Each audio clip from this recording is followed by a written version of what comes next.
हमारे घर में कोई घटना होती है तो हम सबसे पहले किसको पकड़ेंगे? सबसे पहले तो चौकीदार को पकड़ेंगे ना, कि तुम कहाँ थे, क्यों ये घटना हो गई तुम्हारे रहते हुए, किस लिए तुमको रखा था। लेकिन यहां नहीं ऐसा हो रहा है।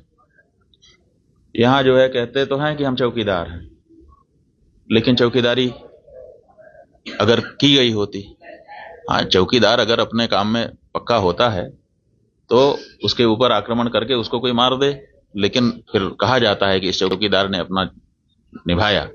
यहां तो कुछ पता ही नहीं है, कोई लड़ा ही नहीं उनसे, किसी ने उनको रोकने की कोशिश ही कहीं नहीं की। वो आए, घटना की, आराम से चले गए, कहीं पर उनको कोई बाधा नहीं है।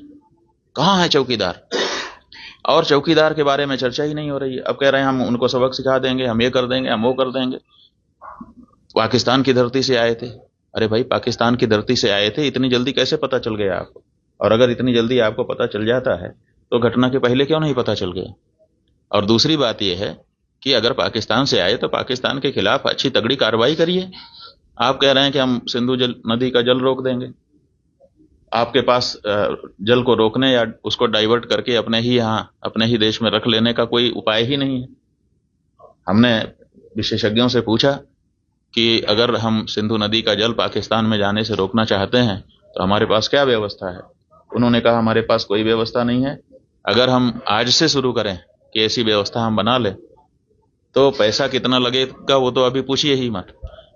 अगर पैसा पर्याप्त दे दिया जाए, पैसे के कारण एक दिन भी काम ना रुके, तब भी 20 साल लगेगा, तब हम सिंधु नदी का जल रोक पाएंगे। तो ऐसी परिस्थिति में हम ये कह दे रहे हैं कि हम सिंधु नदी का जल रोक लेंगे। और टेलीविजन के एंकर हमने सुना वो कह रहे थे बूंद बूंद के लिए तरसेगा पाकिस्तान, एक गिलास शुद्ध पानी नहीं मिल पाएगा, खेती नष्ट हो जाएगी, बिजली नष्ट हो जाएगी, ये हो जाएगा, वो हो जाएगा। गजब बता रहे थे, ऐसा लग रहा था कि जैसे प्यास तो लग ही गई पाकिस्तान को अब। और इधर विशेषज्ञ बता रहे हैं कि हमारे पास पानी को रोक लेने का कोई उपाय ही नहीं है।